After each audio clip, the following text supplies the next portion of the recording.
continuamos aquí en Alta Política, como todos los martes, en vivo en la señal 2 de Somos Alta. Gastón Galíndez, muy buenas noches. ¿Qué tal? Buenas noches, ¿cómo Ahí estás? te anunciaba casi como un docente en prevención, como subsecretario que sos de la municipalidad, Sí. En una materia que tiene que ver con todo lo que estamos viendo estos días, desde las inundaciones ayer en Buenos Aires, cada vez que hay un aguacero se inundan varios sectores de toda la ciudad y hace años que prometen obras, pero bueno, a veces supera el clima a lo que se pueda hacer materialmente, y lo estamos viendo con el famoso Sandy, este huracán que está asolando a los Estados Unidos, bueno, concretamente el estado de Nueva York, que no estaba, dicen, preparado para una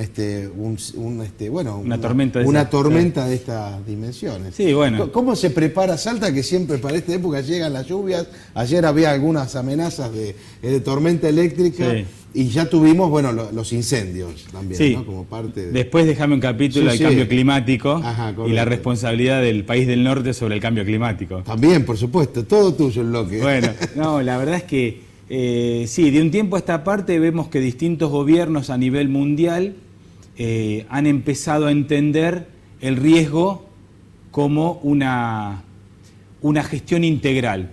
¿Y esto qué significa? Analizar la amenaza, medir las vulnerabilidades de la población y a partir de ahí sacar la ecuación de cuánto es el riesgo que hay o no.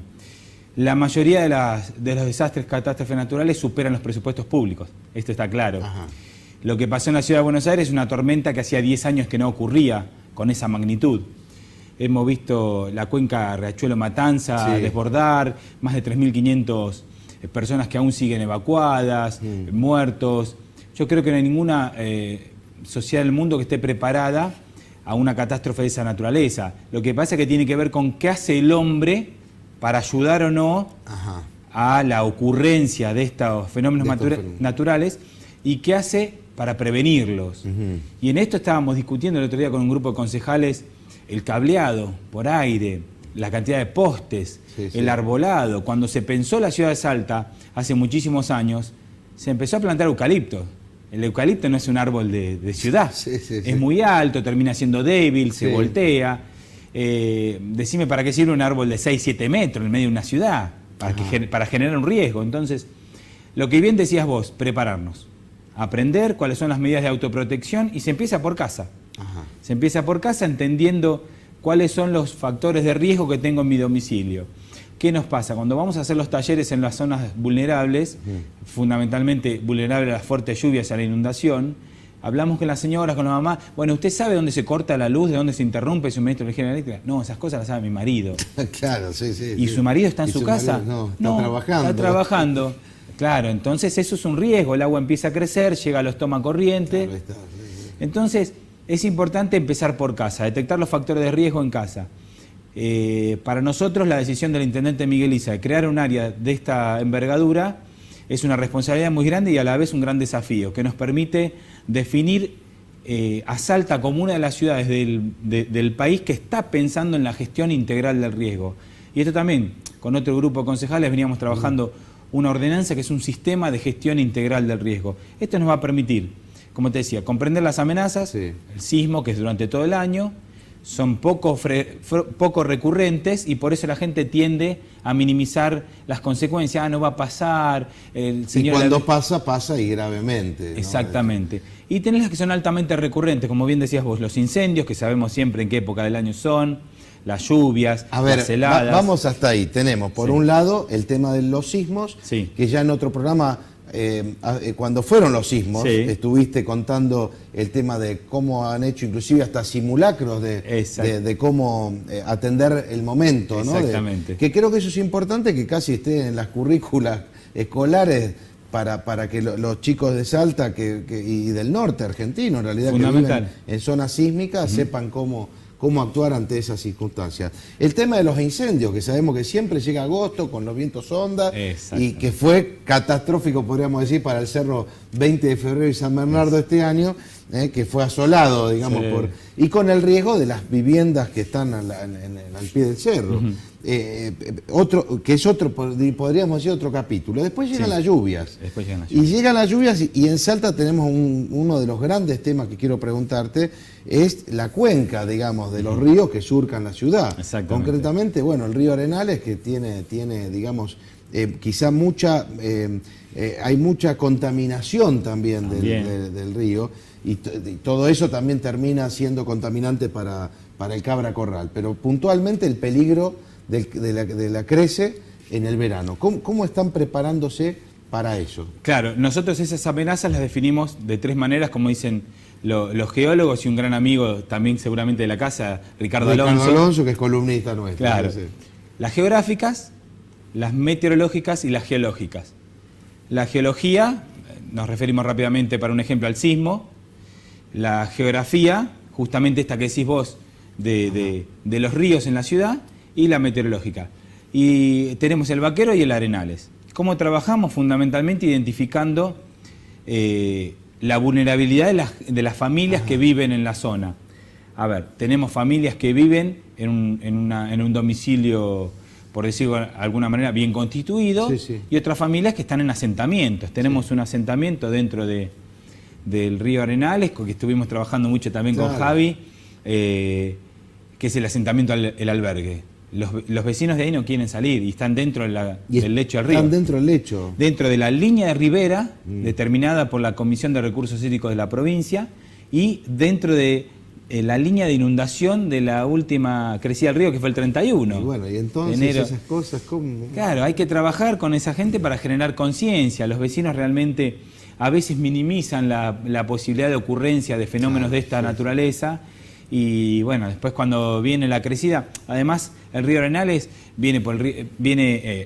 acumula agua del río Arias, del arroyo Isasmendi, del San Lorenzo.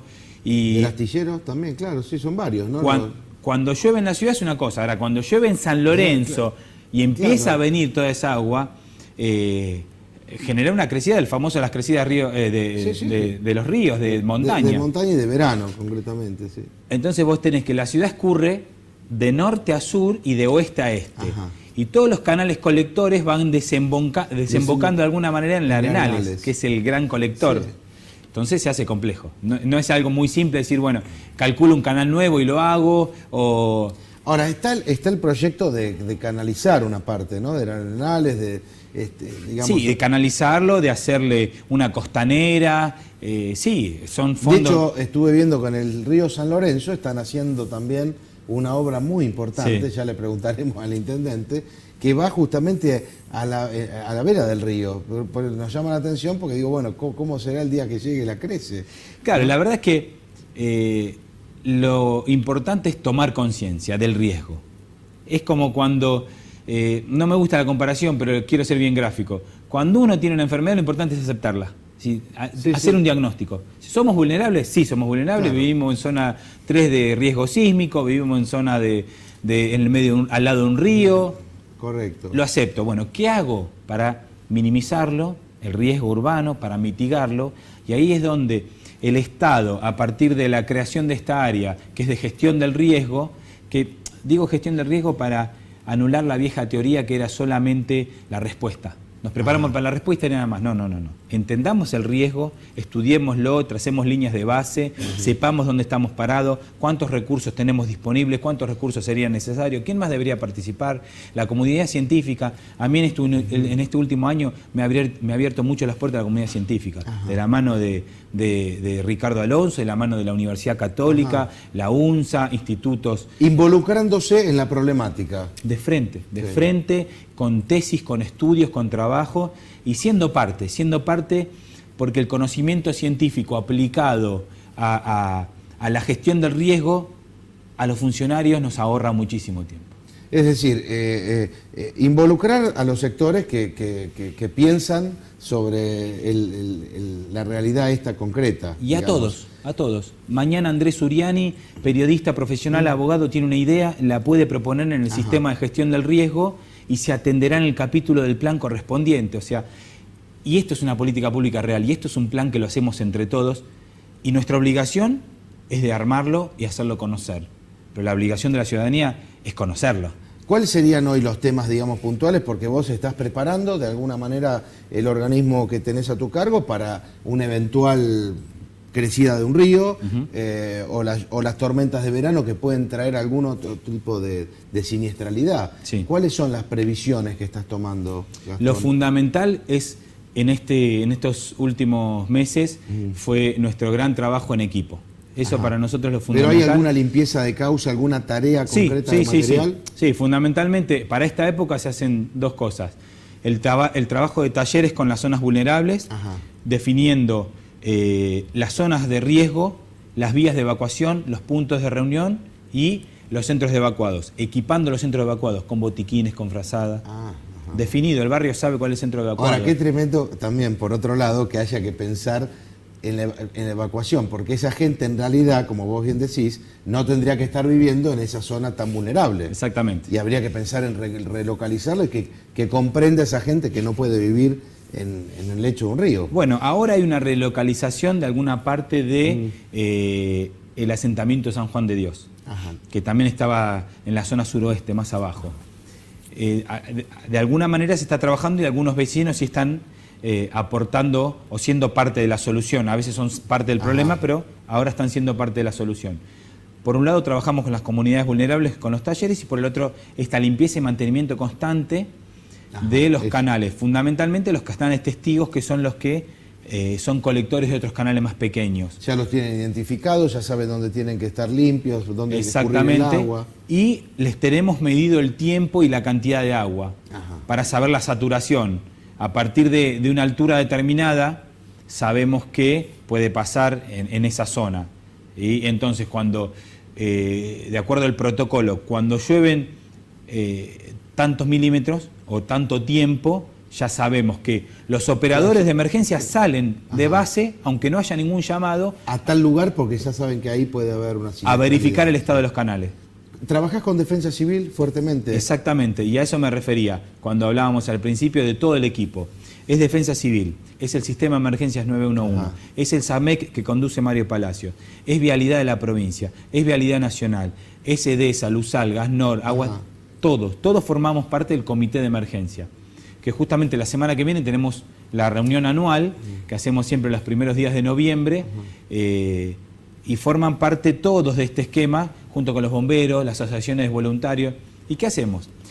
Joseph Pfeiffer, que fue el jefe de bomberos de New York cuando se cayeron las torres, definió dos problemas y hoy está dando clase en Harvard sobre estos dos grandes problemas. Uno, la coordinación de los distintos organismos de respuesta ante emergencias. Porque había tantas agencias nacionales, provinciales, federales, y era dificilísimo para él coordinarlas.